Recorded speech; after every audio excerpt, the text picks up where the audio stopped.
हाय दोस्तों। तो इस वीडियो से हम लोग लक्ष्मीकांत का पॉलिटी स्टार्ट करते हैं और बहुत अच्छी तरह से वैल्यू एडिशन के साथ इसको कंप्लीट करेंगे। ठीक है, तो चलिए स्टार्ट करते हैं। तो सबसे पहले कुछ फैक्ट के बारे में जान लेते हैं जो कि एग्ज़ाम के पॉइंट ऑफ व्यू से इम्पोर्टेंट हो जाता है। जैसे कि क्वेश्चन आता है कि जन गण मन सबसे पहले कौन से लैंग्वेज में लिखा गया था? तो बंगाली में किसके द्वारा? रविन्द्रनाथ टैगोर के द्वारा। और सबसे किस में पब्लिश हुआ था? तत्वाबोधिनी में पहली बार पब्लिश हुआ था। फिर इंग्लिश में ट्रांसलेट हुआ था और जिसका नाम क्या था? Morning song of India. ठीक है, उसके बाद इसको 24 जनवरी 1950 को नेशनल एंथम बनाया जाता है। उसके बाद उसी दिन डॉक्टर राजेंद्र प्रसाद प्रेसिडेंट बनते हैं और नेशनल सॉन्ग भी इसी दिन एडॉप्टेड होता है।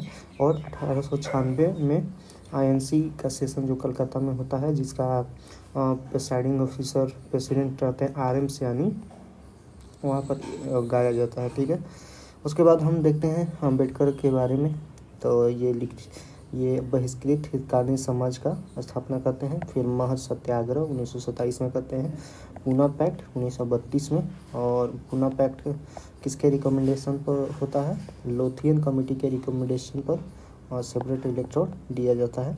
उसके बाद डिप्रेस क्लासेस के लिए। और फिर पूना पैक्ट के तहत क्या होता है? इनका डिप्रेस क्लास के लिए 148 सीट जो होता है रिजर्व कर दिया जाता है। पहले 71 था। ठीक है, उसके बाद अंबेडकर का जो बुक्स है, एनिहिलेशन ऑफ कास्ट, हुएवेर शूद्रा, समता, प्रबुद्ध भारत, बहिष्कृत भारत, जनता मुकनायक। ठीक है, तो उसके बाद हम लोग देखते हैं हिस्टोरिकल बैकग्राउंड के बारे में। तो सबसे पहले रेगुलेटिंग है 73।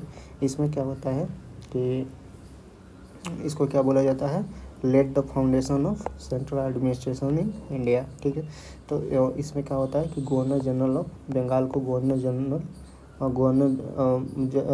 ऑफ बंगाल को गवर्नर जनरल ऑफ बंगाल बनाया जाता है।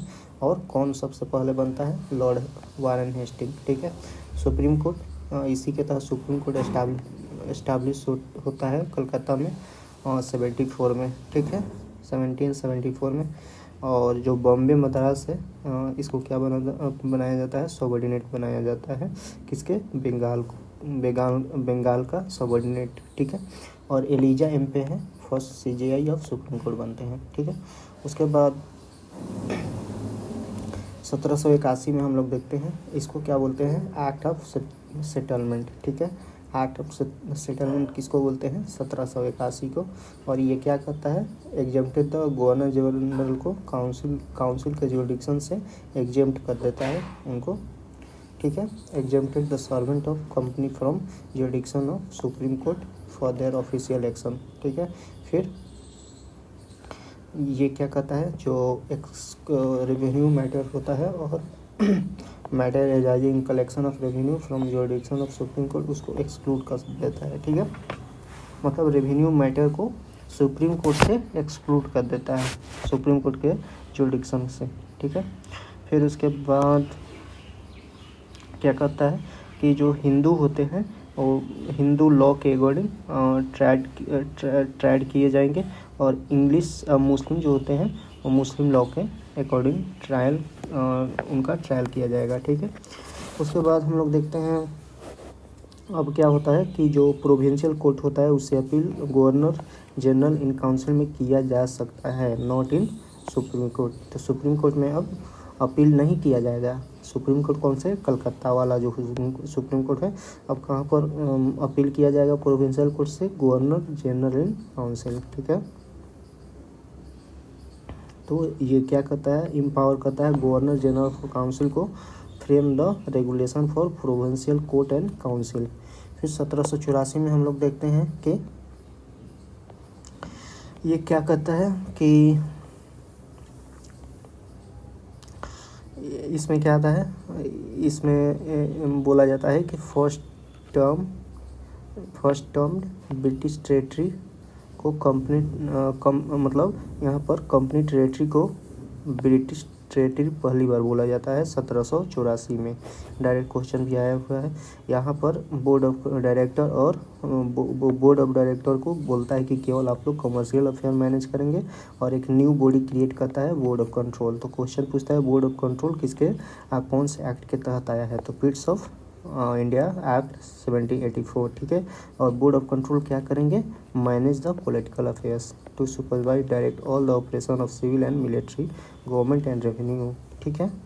उसके बाद 1786 में कॉर्नवालिस आता है, और कॉर्नवालिस का डिमांड रहता है, दो डिमांड रहता है जनरली। क्या बोलता है, ये बोलता है कि हमको काउंसिल का डिसीजन ओवरराइड करने का पावर चाहिए, और दूसरा बोलता है कि I would be the commander in chief, ठीक है। और उसको ये दे भी दिया जाता है। और इसी जो 1784 में है, बोर्ड ऑफ कंट्रोल और बोर्ड ऑफ डायरेक्टर को जब लाने के बाद इस यहाँ पर देखा मतलब इस तरह से, जैसे कि यहाँ पर क्या हुआ, board of director commercial affair regulate करेंगे और board of control political affair. तो यहाँ पर डुअल गवर्नमेंट इस्टेब्लिश हो जाता है, किससे, पिट्स इंडिया एक्ट 1784, ठीक है। उसके बाद 1793 इसमें क्या होता है कि जो ओवरराइडिंग पावर होता है लॉर्ड कॉर्नवालिस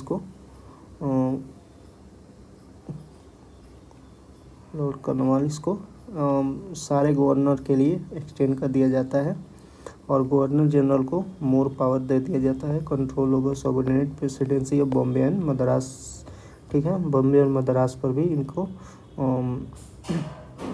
कंट्रोल दे दिया जाता है, ठीक है। और कंपनी का ट्रेड मोनोपोली 20 ईयर के लिए एक्सटेंड कर दिया जाता है। फिर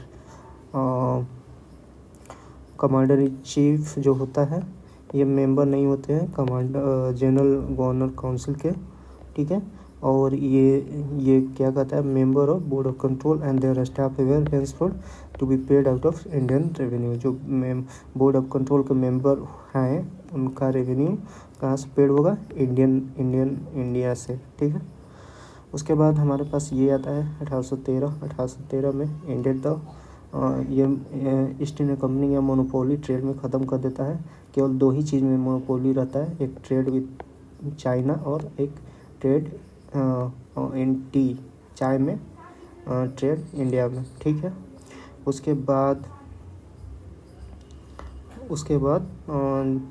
और ये सारा जो इसको भी 1833 एक्ट में ख़त्म कर दिया जाता है, किसको, ट्रेड विथ चाइना और trade in T with India. तो कम्प्लीटली ट्रेड मोनोपोली को कब ख़त्म कर दिया जाता है, 1833 में, ईस्ट इंडिया कंपनी का, ठीक है। उसके बाद ये क्या करता है, ये असर्ट करता है, लागू करता है किसका, sovereignty of British crown over company territory in India, ठीक है। मतलब यहाँ पर क्या हो जाता है कि जो कॉन्स्टिट्यूशन पोजीशन ऑफ ब्रिटिश है, ब्रिटिश टेरेटरी पहली बार एक्सप्लिटली डिफाइन हो जाता है कौन से एक्ट में, 1813 में। मतलब पहली बार बोला जाता है कि ईस्ट इंडिया कंपनी का जो भी टेरेटरी है, टेरेटरी इन इंडिया, उस पर अब ब्रिटिश क्राउन का पूरा सोवरेनिटी है, ठीक है। उसके बाद ये क्या करता है, क्रिश्चियन मिशनरीज को आने को इंडिया में अलाउ कर देता है for purpose of enlightening the people, converting the people in ईसाई, ठीक है। उसके बाद 1 लाख रुपया एजुकेशन के लिए देता है, एलोकेट करता है, जो कि बहुत कम होता है, और वेस्टर्न एजुकेशन फैलाने के लिए देता है, ताकि जो इंडियन पीपल है उनको एजुकेट किया जाए कंपनी के बेनिफिट के लिए, ठीक है। उसके बाद ये क्या करता है, लोकल गवर्नमेंट को ऑथोराइज करता है कुछ कि वो लोग मतलब कि टैक्स इम्पोज कर सकते हैं, ठीक है। उसके बाद 1833 का एक्ट हम लोग देखते हैं। इसमें क्या होता है कि इसको बोला जाता है फाइनल स्टेप टुवर्ड्स सेंट्रलाइजेशन, ठीक है। तो इसमें क्या होता है, गवर्नर जनरल ऑफ इंडिया कौन रहता है उस समय, बेंटिक रहता है, और इस समय गवर्नर जनरल ऑफ इंडिया को गवर्नर जनरल ऑफ बंगाल को गवर्नर जनरल ऑफ इंडिया बना दिया जाता है इसी एक्ट के तहत, और बेंटिक बनता है, ठीक है।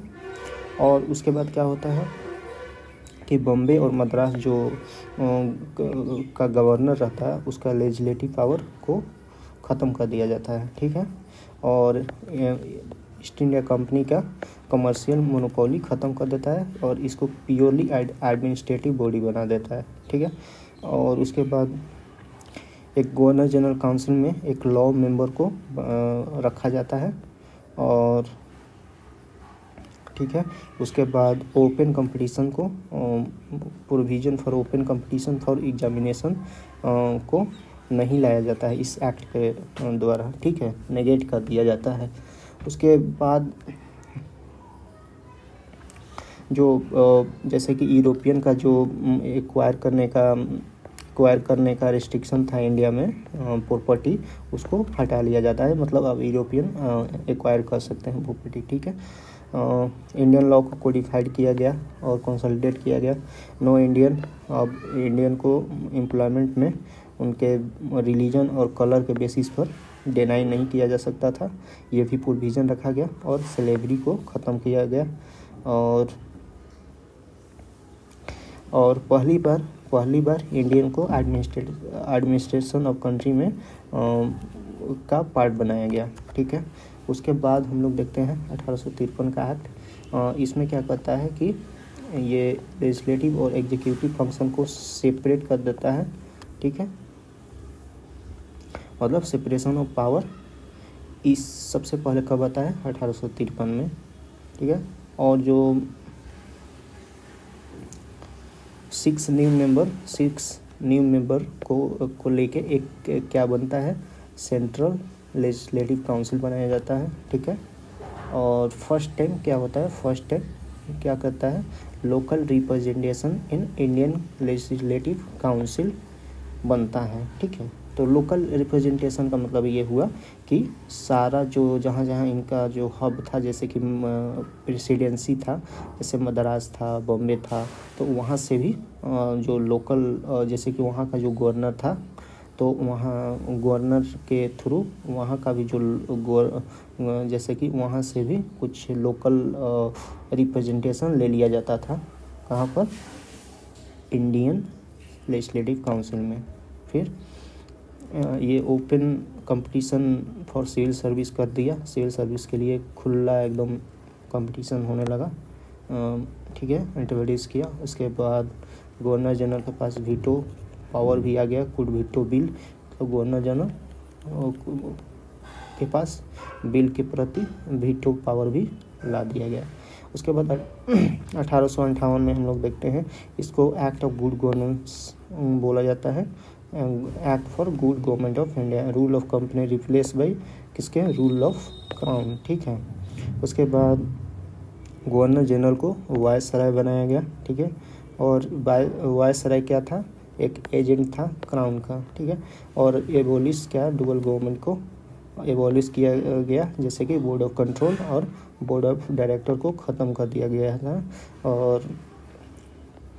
और इसके साथ भी ended the doctrine of lapse को भी ख़त्म कर दिया था, जो कि डलहौजी के द्वारा लागू किया गया था।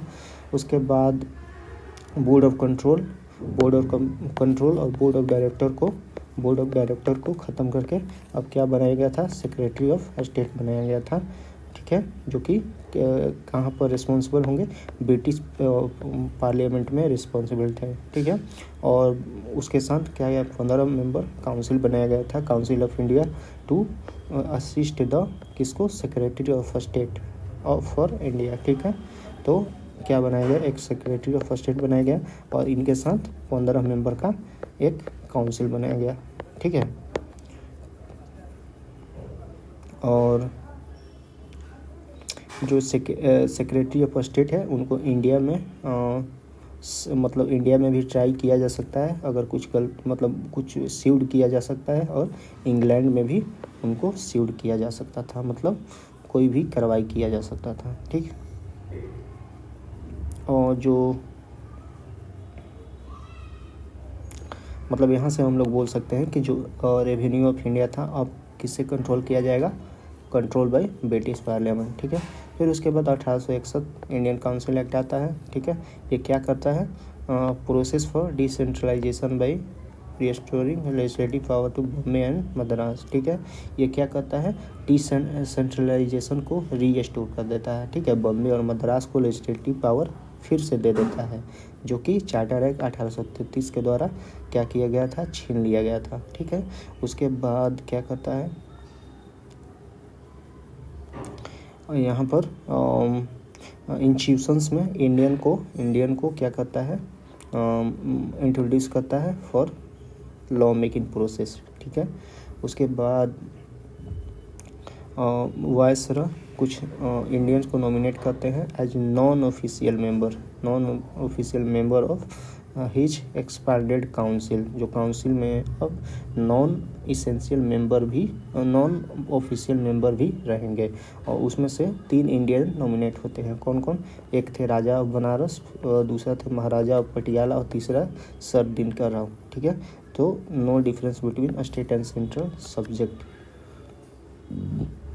इसमें कोई डिफरेंस, मतलब यहाँ पर कोई जो लिस्ट होता है ना कि ये जैसे कि डिवीजन ऑफ पावर, ऐसा कुछ नहीं था इसमें, मतलब कि कोई किसी पर भी, मतलब मेनली जितना भी सब्जेक्ट था सारे पर सेंटर रूल करता था, ठीक है। उसके बाद क्या होता है कि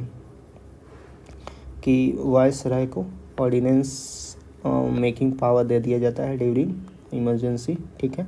उसके बाद क्या होता है कि पोर्टफोलियो सिस्टम लॉर्ड कैनिंग के द्वारा इसी के थ्रू रिकॉग्नाइज किया जाता है, ठीक है।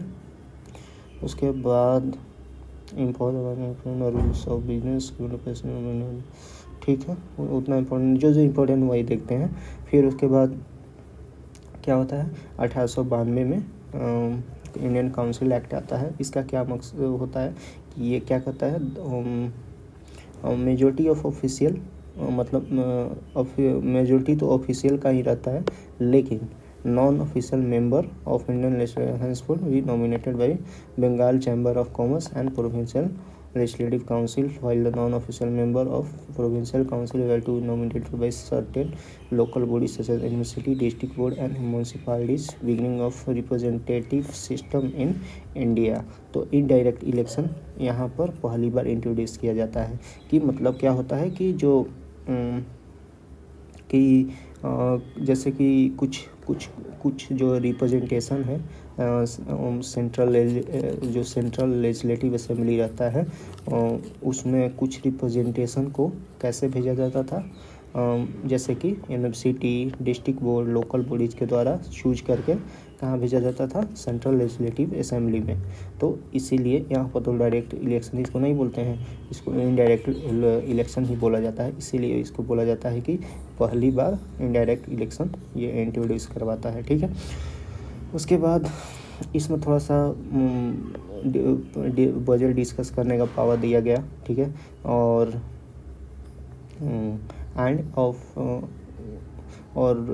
मतलब कि एग्जीक्यूटिव थे, वो क्वेश्चन को एड्रेस कर सकते थे, ठीक है। और लेकिन यहाँ पर सप्लीमेंट्री क्वेश्चन पूछने का कोई प्रावधान नहीं दिया गया, ठीक है। उसके बाद हम लोग देखते हैं 1909 का पार्लियामेंट्री रिफॉर्म्स। इसमें क्या होता है, सेपरेट इलेक्टोरेट फॉर मुस्लिम दिया जाता है, और मिंटो को क्या बोलते हैं, communal electorate, father of communal electorate, ठीक है। उसके बाद तो सबसे पहली बार क्या element of election to the legislative council introduce होता है, किसके द्वारा, 1909 एक्ट के द्वारा, ठीक है। और जो प्रोविंशियल लेजिस्लेटिव काउंसिल है, वहाँ पर नॉन ऑफिशियल मेंबर क्या रहते हैं, मेजॉरिटी में रहते हैं, ठीक है। फिर उसके बाद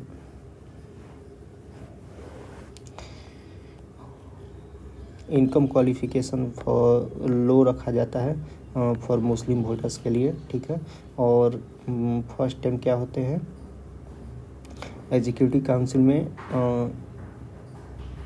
इंडियन को रखा जाता है, और सबसे पहले कौन बनते हैं, सत्येंद्र प्रसाद सिन्हा, ठीक है। पहली बार जो पहले इंडियन होते हैं जो कि किसको ज्वाइन करते हैं, वायसराय एग्जीक्यूटिव काउंसिल को, ठीक है। उसके बाद हम लोग देखते हैं 1909 एक्ट, ठीक है। इसमें क्या होता है, रेस्पॉन्सिबल गवर्नमेंट लाने का प्रावधान होता है कि वेलकम द रेस्पॉन्सिबल गवर्नमेंट। फिर उसके बाद high commissioner, office of high commissioner को क्रिएट किया जाता है। बाई कैमरल सेंटर में पहली बार लाया जाता है। बाई कैमरल का मतलब यही है कि ये जो लिस्ट होता है, जैसे कि 2 हाउस होता है तो यहाँ पर भी 2 हाउस लाया जाता है इसी एक्ट के थ्रू। फिर कॉम्युनल रिप्रेजेंटेशन को एक्सटेंड किया जाता है, किसके लिए, सिख के लिए, क्रिश्चियन के लिए, एंग्लो इंडियन और मुस्लिम के लिए भी, ठीक है। उसके बाद हम लोग देखते हैं कि यहाँ पर जो सेक्रेटरी ऑफ स्टेट होते हैं इसको अब ब्रिटिश रेवेन्यू से पेड किया जाता है। और डायरकी इन प्रोविंस लाया जाता है। डायरकी का मतलब ट्रांसफ़र सब्जेक्ट और रिजर्व सब्जेक्ट लाया जाता है। जो ट्रांसफ़र सब्जेक्ट को पर जो रूल बनाता है, कौन बनाता है, गवर्नर बनाता है विथ मिनिस्टर। और रिजर्व सब्जेक्ट पर कौन रूल बनाता था, गवर्नर विथ एग्जीक्यूटिव, ठीक है। और इसमें क्या क्या था, administration of justice, land revenue और पुलिस, ठीक है। और इसी एक्ट के तहत इलेक्शन होता है 1926 में और 1945 में, ठीक है। तो यहाँ पर 1926 और 1945 में इसी के थ्रू क्या होता है, इलेक्शन होता है। उसके बाद पब्लिक सर्विस कमीशन इसी एक्ट के थ्रू बनता है। बाई कैमरल फर्स्ट टाइम आता है, ठीक है। Separate exams for Indian civil service held in India. India में भी सिविल सर्विस का एग्जामिनेशन इसी एक्ट के बाद आता है, इसी एक्ट के थ्रू आता है। और chamber of Prince with 120 member create होता है पहली बार इसी के थ्रू, ठीक है। उसके बाद devolution of legislative authority by centre to province, separating central and provincial subjects. तो मतलब यहाँ पर क्या आता है, डिवीजन ऑफ पावर आता है। क्या होता है, पहली बार जो प्रोविंशियल सब्जेक्ट है और जो सेंट्रल सब्जेक्ट है उसको सेपरेट कर दिया जाता है। Devolution of legislative authority by centre to provinces, ठीक है, separating central and provincial subjects. उसके बाद हम लोग देखते हैं 1935, इसमें ऑल इंडिया फेडरेशन बनाने का प्रावधान रखता है, लेकिन ये बनता नहीं है क्योंकि प्रिंसली स्टेट ज्वाइन नहीं करना चाहते थे, ठीक है। तो यहाँ पर क्या होता है कि यहाँ पर डायरकी एक्ट सेंटर इंट्रोड्यूस किया जाता है। और रेजिड्यूरी पावर जो रहता है किसको दिया जाता है, वायसराय को दिया जाता है, ठीक है। ये यूपीएससी में पूछा भी है। उसके बाद एबोलिश, डायरकी को एबोलिश कर दिया जाता है प्रोविंसेस से। और प्रोविंशियल ऑटोनॉमी दिया जाता है, मतलब जो भी प्रोविंस है अपने मन से रूल कर सकते हैं, ठीक है। और रिस्पॉन्सिबल गवर्नमेंट इन प्रोविंस को इंट्रोड्यूस किया जाता है कि वहाँ का जो एग्जीक्यूटिव होगा लेजिस्लेचर के प्रति क्या होंगे, रेस्पॉन्सिबल होंगे, ठीक है। उसके बाद क्या होगा, by cameral in 6 out of 11 province, ठीक है। यहाँ पर कुछ प्रोविंस में क्या इंट्रोड्यूस किया जाता है, बाई कैमरल मतलब दोनों हाउस, एक असेंबली और एक काउंसिल इंट्रोड्यूस किया जाता है। फिर हम लोग देखते हैं कि उस समय जो यूनियन में सब्जेक्ट रहता है 59 सब्जेक्ट रहता है और प्रोविंस में 54 रहता है और कॉन्क्रीट में 36 रहता है। जब जैसे कि डिवीजन ऑफ पावर जो होता है, जैसे कि ठीक है। उसके बाद हम लोग डायरकी एट सेंटर, ठीक है, मतलब सेंटर पर ट्रांसफ़र और रिजर्व लिस्ट इंट्रोड्यूस किया जाता है। और यहाँ पर ऑर्डिनेंस बाई प्रेसिडेंट पावर इसी से इंस्पायर होता है, ठीक है। उसके बाद distribution of power between centre and state, मतलब वही डिवीजन ऑफ पावर। और प्रोविंशियल ऑटोनॉमी दिया जाता है, ठीक है, ठीक है। Governor general executive council reconstruction होता है। मोर इंडियन का रिप्रेजेंटेशन इसमें दिया जाता है।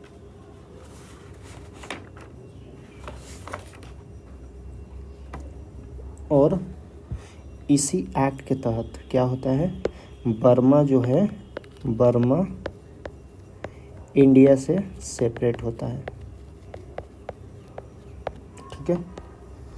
उसके बाद मतलब यहाँ पर कुछ वैल्यू एडिशन किया गया है सारे जगह से। इंडिया इंडिपेंडेंस एक्ट आता है, और एटली जो डिक्लेयर ब्रिटिश रूल, और 22 जून बोलता है कि हम लोग ब्रिटिश रूल को हटा लेंगे। उसके बाद 3 जून माउंटबेटन प्लान एक्सेप्टेड हो जाता है, और इंडिया 15 अगस्त 1947 को क्या हो जाता है, आज़ाद हो जाता है। ठीक है, और पाकिस्तान भी आज़ाद हो जाता है। Abolish the office of secretary को और एबॉलिश कर दिया जाता है, और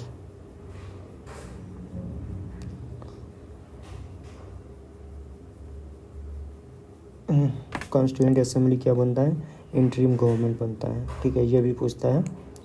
उसके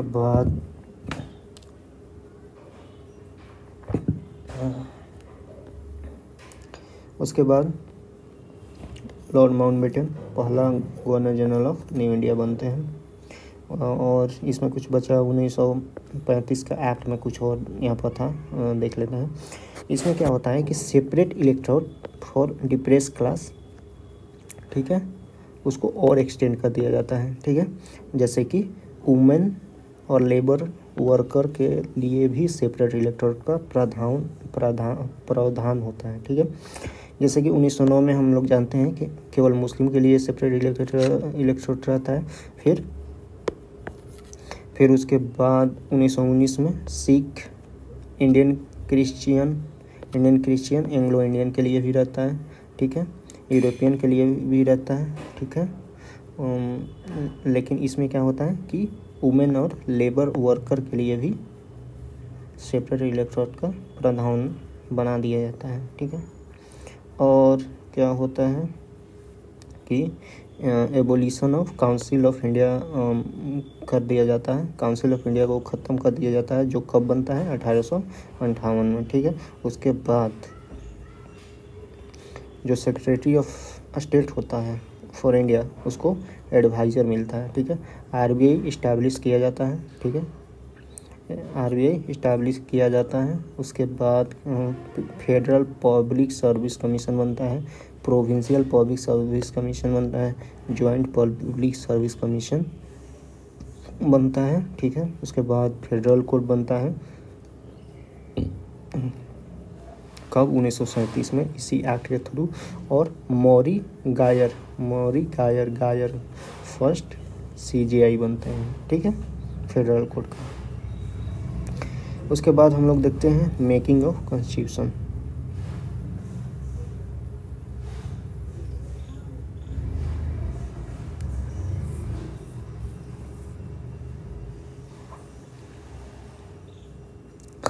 तो सबसे पहले स्वराज पार्टी पहला होता है, जो कि formation of constitution of India को रिकमेंड करता है।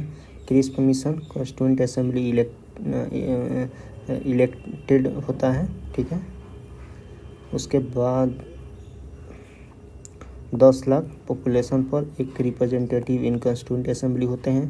फिर उसके बाद Rajendra Prasad food and agriculture minister रहते हैं। सबसे पहले कॉन्स्टिट्यूएंट असेंबली में कौन बोलता है कि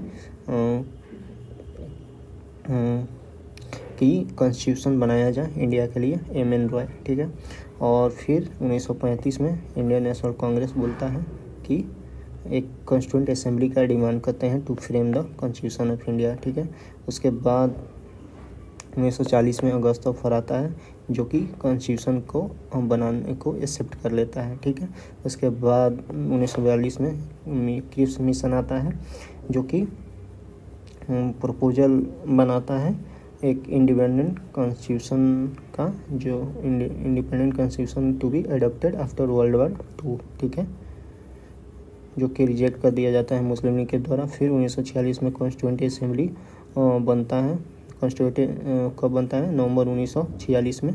उसके बाद कॉन्स्टिट्यूंट असेंबली जो रहता है पार्टली इलेक्टेड पार्टली नॉमिनेटेड वो भी रहता है, ठीक है। और more over indirectly elected by member of provincial assembly, जो मेंबर ऑफ प्रोविंशियल जैसे कि स्टेट में होता है ना पहले, जैसे कि जो काउंसिल ऑफ, जैसे कि अपर हाउस ऑफ लोकसभा है, तो वहाँ का जो मेंबर होते हैं इनडायरेक्ट चुन करके जाते हैं। उसी टाइम उस समय जो कॉन्स्टिट्यूंट असेंबली था कॉन्स्टिट्यूंट असेंबली था, उसका जो मेंबर कैसे चूज करके जाते थे, उनको चूज करने के लिए जो प्रोविंशियल असेंबली के मेंबर्स थे वही चुनते थे, ठीक है। और प्रोविंशियल असेंबली के जो मेंबर्स थे उनको कैसे चुना गया था, उनको एक लिमिटेड फ्रेंचाइज मतलब कुछ लिमिटेड पर्सन ही वोट करके चुने थे, ठीक है। तो हम लोग देखते हैं कि पूरा यूनिवर्सल रिप्रेजेंटेशन नहीं था, ठीक है। फिर कैबिनेट मिशन के आधार पर ही कॉन्स्टिट्यूंट असेंबली बनता है, ठीक है। और vice president of constituent council, executive council कौन रहता है, जवाहरलाल नेहरू रहते हैं। अम्बेडकर क्या रहते हैं, member of constituent assembly from east Bengal रहते हैं। बाद में लेटर बॉम्बे से बनते हैं, ठीक है। फिर 15 वुमेन रहती है कॉन्स्टिट्यूंट असेंबली में, जैसे कि सरोजिनी नायडू, सुचेता कृपलानी, विजया लक्ष्मी, कमला, ठीक है, मालती एक्सेट्रा, ठीक है। उसके बाद हम लोग देखते हैं कि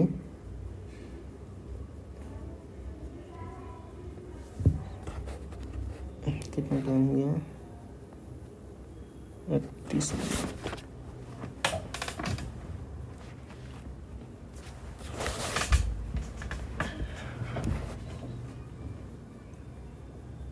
ठीक है। यहाँ तक कवर करते हैं पहले वीडियो में। उसके बाद क्या होता है कि पहला nominated chairman deputy chairman of constituent assembly कौन होता है, थोड़ा सा दिख नहीं रहा है इसको,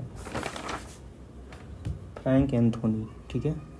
तो पहला नॉमिनेटेड कॉन्स्टिट्यूशनल असेंबली कौन रहता है, डिप्टी चेयरमैन फ्रैंक एंथोनी, ठीक है।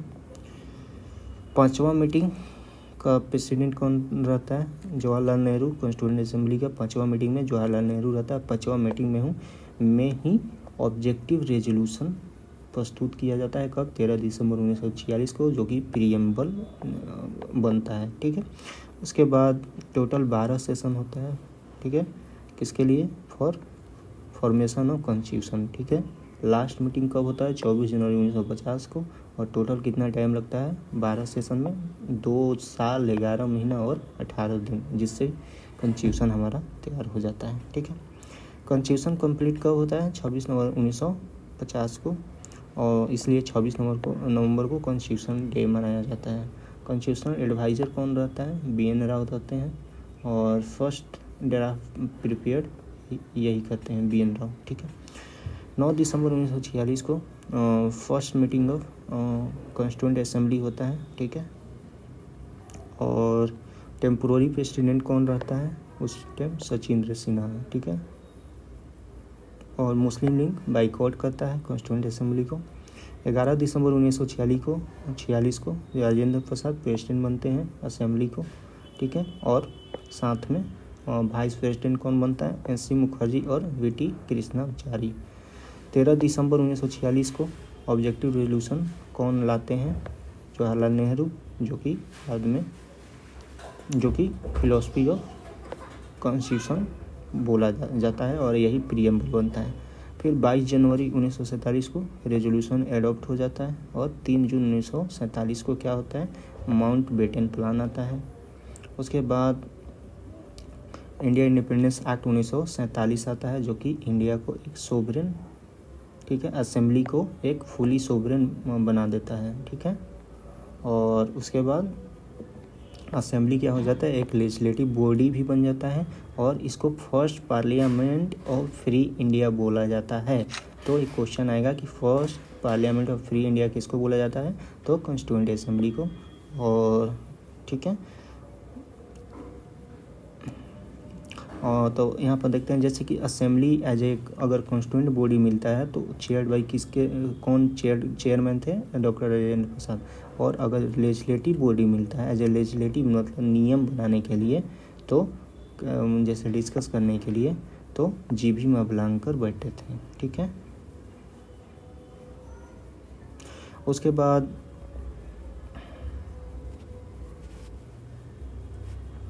इंडिया कॉमनवेल्थ में मेंबरशिप कब लेता है, मई 1949 को। ठीक है, और नेशनल फ्लैग कब एडॉप्ट होता है, 22 जुलाई 1947 को। नेशनल एंथम, नेशनल सॉन्ग और डॉक्टर राजेंद्र प्रसाद प्रेसिडेंट कब बनते हैं, तीनों एक ही दिन होता है, जो कि 24 जनवरी 1950 को होता है। ठीक है, और 26 नवंबर को कॉन्स्टिट्यूशन एडॉप्ट होता है, जिसमें 22 पार्ट, 395 आर्टिकल और 8 शेड्यूल होता है। ठीक है, उसके बाद क्या होता है कि जैसे उस टाइम टोटल 389 सीट होता है, जो कि 296 ब्रिटिश टेरिटरी से आते हैं लोग, और 93 कहाँ से, प्रिंसली स्टेट से होते हैं। ठीक है, और इनैक्ट कब किया जाता है कॉन्स्टिट्यूशन, 26 जनवरी 1950 को। एडॉप्ट कब किया जाता है, ये 26 नवंबर 1949 को। ठीक है, उसके बाद कुछ प्रोविज़न जो रहते हैं कॉन्स्टिट्यूशन में, तो वो 26 नवंबर 1949 से ही फोर्स में आ जाते हैं। जैसे कि सिटीजनशिप का प्रोविज़न कब था, 1900, जैसे कि पहला दिन जब हमारा कॉन्स्टिट्यूशन एडॉप्ट हुआ था, उसी टाइम से ये सब क्या था, ये सारा जो प्रोविज़न था हमारे कॉन्स्टिट्यूशन में था। तो कौन कौन था, citizenship, election, provincial parliament, temporary and transitional provision and short title.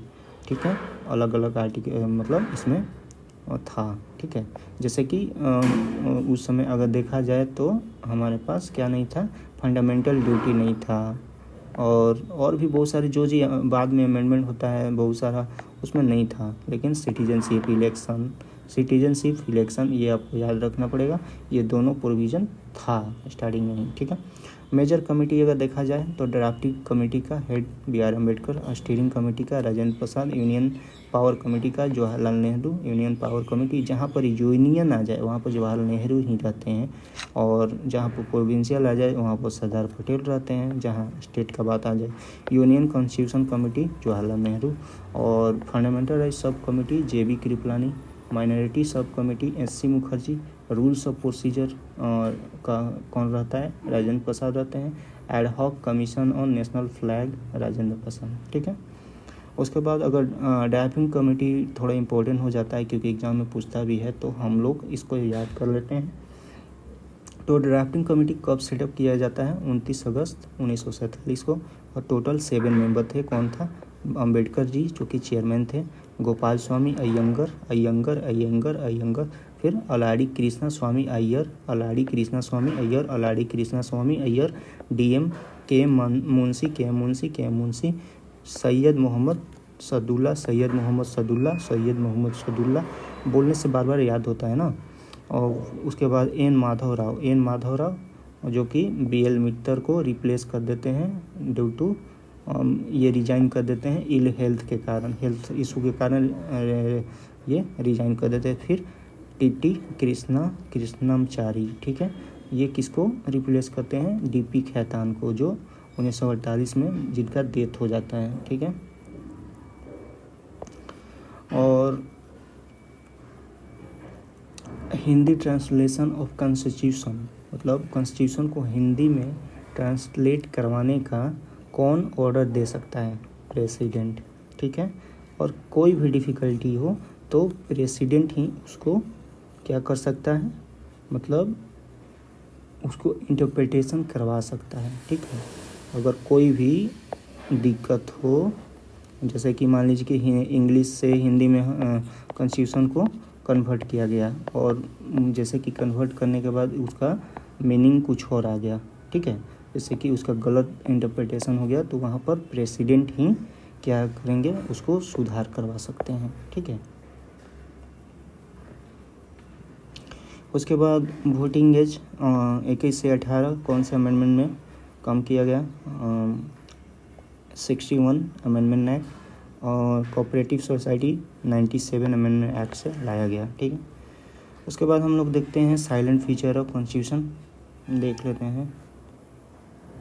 ठीक है, तो 40 मिनट हो गया। अब यहीं पर हम लोग इसको ख़त्म करते हैं और नेक्स्ट वीडियो में हम लोग आगे कंटिन्यू करेंगे। तो थैंक यू सो मच।